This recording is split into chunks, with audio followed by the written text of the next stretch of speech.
للہ رب العالمین والعاقبۃ للمتقین والصلاة والسلام علی من لا نبی بعدہ اما بعد اعوذ باللہ من الشیطان الرجیم بسم اللہ الرحمن الرحیم قال اللہ تبارک و تعالی انا ارسلناک شاہدا ومبشرا ونذیرا وداعیا الی اللہ باذنہ وسراجا منیرا وقال اللہ تبارک و تعالی وانک لعلی خلق عظیم صدق اللہ العظیم۔ میرے انتہائی محترم بھائیوں، بزرگوں، تمام سننے والوں، نبی کریم صلی اللہ علیہ وسلم کی سیرت کا جو بیان ہے اس کے مختلف پہلو ہیں۔ میں کوشش کروں گا کہ اس مختصر وقت میں ہر پہلو تھوڑا تھوڑا سامنے آتا رہے۔ یہ اس امت کی بڑی خوش نصیبی تھی، نبی کریم صلی اللہ علیہ وسلم جیسے نبی اللہ نے اس کو عطا کیا، یہ بڑی خوش نصیبی تھی، خوش بختی تھی کہ اللہ تعالیٰ نے نبی کریم صلی اللہ علیہ وسلم جیسا نبی اس کو عطا کیا۔ ایک ایسا نبی جس کی ولادت ہوتی ہے تو وہ عام بچوں کی طرح نہیں ہوتی، بلکہ وہ اس طور پہ ہوتی ہے کہ جیسے بچہ پیدا ہونے کے وقت آلائش ہوتی ہے اس سے پاک ہے، اور ایک اس خوبصورت انداز سے، اس پاکیزگی سے اس کی پیدائش ہوتی ہے۔ عثمان بن عاص کی والدہ کہتی ہیں کہ جب میں گھر میں گئی، جب یہ بچہ پیدا ہوا، جب میں گھر میں گئی تو عجب نور تھا، پورے گھر میں انوارات کی بارش تھی، نور پھیلا ہوا تھا، اور یوں لگ رہا تھا جیسے تارے ٹوٹ کر میرے اوپر آ گریں گے، ایسی حالت تھی۔ تو نبی کریم صلی اللہ علیہ وسلم کی پیدائش سے پہلے کے جو کچھ واقعات ہیں وہ یہ ہیں کہ آپ صلی اللہ علیہ وسلم عام الفیل کہ جس سال ابرہ نے حملہ کیا تھا اس کے 50 یا 55 دنوں کے بعد آپ صلی اللہ علیہ وسلم کی پیدائش ہوئی۔ اور یہ علماء فرماتے ہیں کہ یہ بھی ایک اللہ تعالیٰ کی طرف سے ہونا تھا۔ یہ جو واقعہ ہوا ہے یہ بھی آپ صلی اللہ علیہ وسلم کی شان کے مطابق تھا کہ اتنا شان والا ایک نبی آ رہا ہے، اس کی ولادت ہونے والی ہے، اور یہ جو کافر یہ بری نیت سے مکہ گرانے کے لیے آ رہا ہے تو اس کو اللہ تعالیٰ نے ایسے نیست و نابود کیا کہ آج بھی الم تر کیف فعل ربک باصحاب الفیل قیامت تک پڑھی جاتی رہے گی۔ اور اس عبرت کو، یہ جو عبرت کا واقعہ ہوا ہے اس کے ساتھ اس کو یاد رکھا جائے گا، یہ اسی نبی کی شان میں تھا۔ اچھا، جب یہ پیدا ہوئے پھر ان کا جو بچپن ہے، جو لڑکپن ہے، اس کے بھی بڑے واقعات ہیں۔ میں یہاں مختصر یہ بتانا چاہتا ہوں کہ دیکھیں یہ وہ نبی ہے کہ اس کا دامن جس نے بھی پکڑا، چاہے وہ جتنا سخت کافر تھا، جتنا بڑا مشرک تھا، جتنا بھی کفر میں آگے گیا ہوا تھا، جتنا بڑا ظالم تھا، اس نبی کی کملی کو، اس پہ چادر کو جس نے پکڑا اور کلمہ پڑھا، اللہ نے قیامت تک اس کا نام بلند کر دیا، کیونکہ نبی کا نام ہی بلند ہے۔ اللہ تعالیٰ نے ان سے وعدہ کیا وَرَفَعْنَا لَكَ ذِكْرَكَ، اے نبی ہم آپ کا نام ہم نے بلند کیا ہے، کرتے رہیں گے قیامت تک، اور آپ کے نام کی بلندی قیامت تک ہوتی رہے گی، حتیٰ کہ اسی کی برکت سے جو ایمان لائیں ان کا نام بھی بلند ہوتا رہا۔ حلیمہ سعدیہ کو کون جانتا؟ آج اس منبر پہ کون اس کو جانتا، کون اس کا نام لیتا کہ یہ کون تھی حلیمہ سعدیہ؟ یہ وہ خوش نصیب عورت تھی، یہ جب آئی کوئی بچہ نہ ملا، سب بھاگ کر سرداروں کے بچے لیے، پیسے ملیں گے، یہ ملے گا، اس کو کچھ نہ ملا۔ یہی اس کے مقدر اللہ نے جگانے تھے، یہی در یتیم ملا، سینے سے لگایا، گئی، گھر میں برکتیں، راستے میں برکتیں، سواری میں برکت، گھر میں برکت، اور سب سے جو بڑی برکت تھی اللہ نے ایمان نصیب کر دیا۔ سب سے جو بڑی چیز تھی، بڑی برکت تھی۔ اور گھر میں جب گئے، کات سالی تھی، سارے برتن دودھ سے بھر گئے، سبزہ، اور لوگ کہتے تھے جہاں محمد بکریاں چرانے جاتا ہے تم بھی وہاں جایا کرو، اس کی بکریاں تو وہاں سیر ہو کے آتی ہیں، پیٹ بھرا ہوا ہوتا ہے اور خوب دودھ دیتی ہیں، تم کیا کرتے ہو؟ حلیمہ سعدیہ کا نام آ گیا۔ یہ مقدر اللہ نے اس کے جگانے تھے۔ پھر آپ دیکھیں میرے بھائیوں، یہ وہ شان والے نبی ہیں، یہ ایسے عجب نبی ہیں، ان کی اتنی بلند شان ہے کہ انسان تو انسان، جنات بھی اس کی گواہی دیتے ہیں کہ کیسے نبی تھے۔ اللہ تعالیٰ پر قل اوحی الی انہ استمع نفر من الجن فقالوا انا سمعنا قرآنا عجبا یہدی الی الرشد۔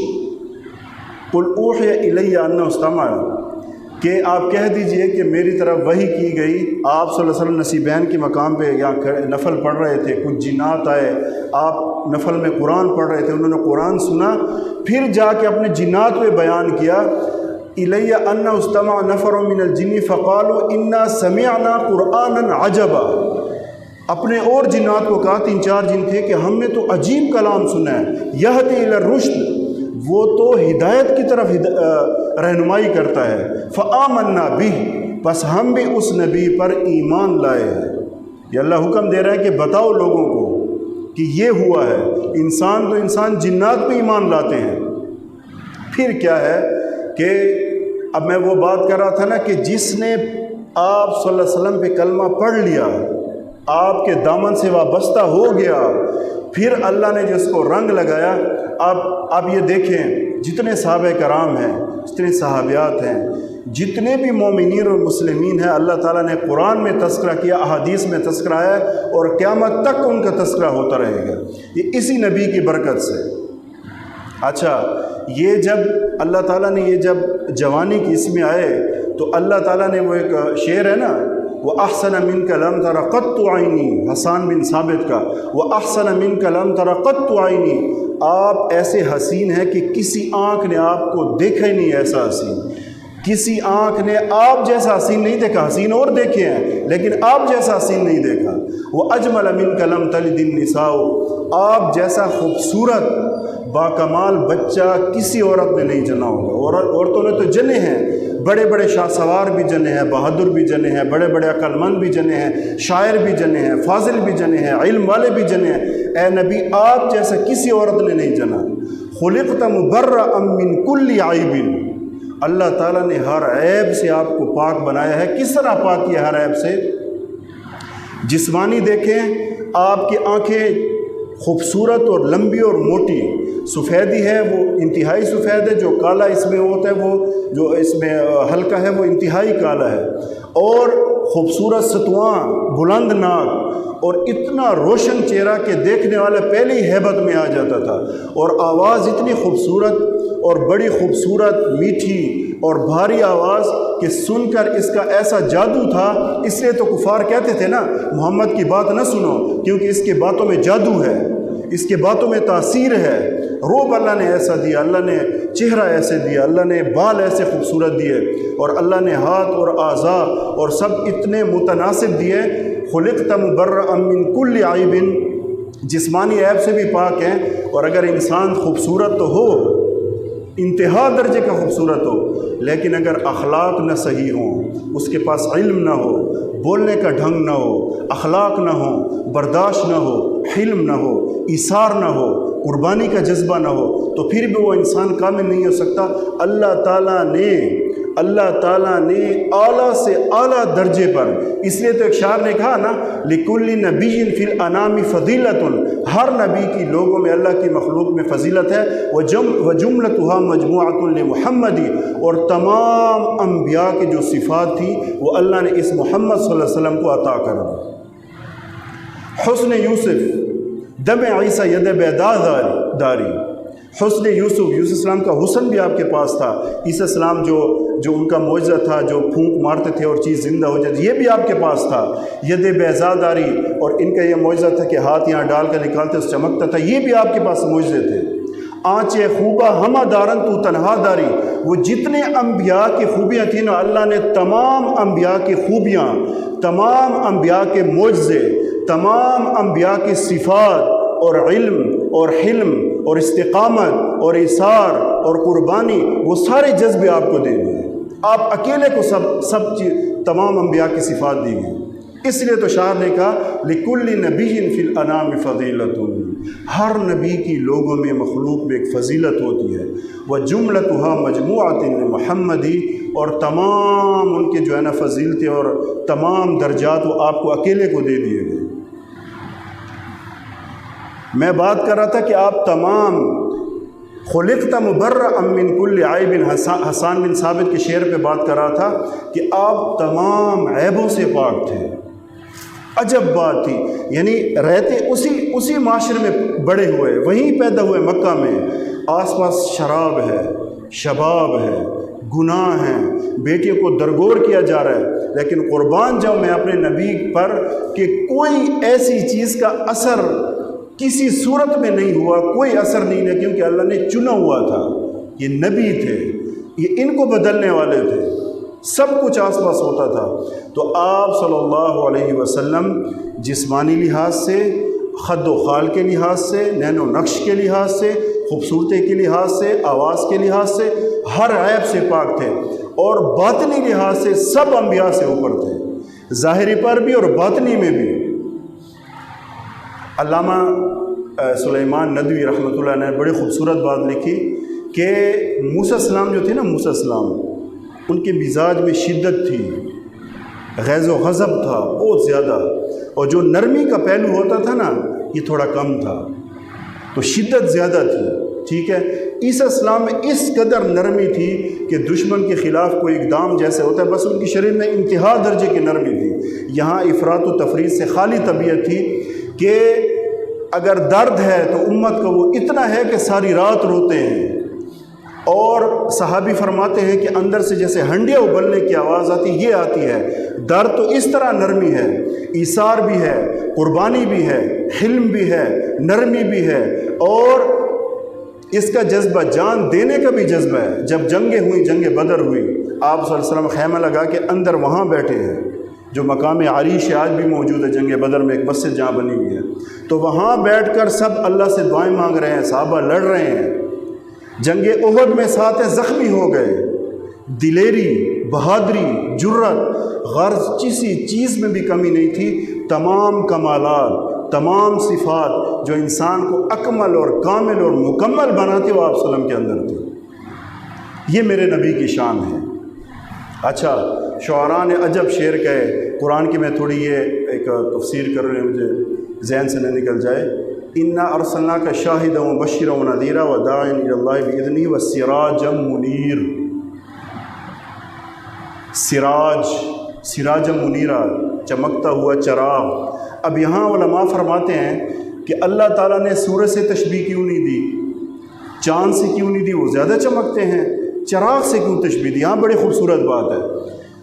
سورج اور چاند کے اندر جو دو صفات ہیں نا، وہ تو چراغ کے اندر بھی مشترک ہے۔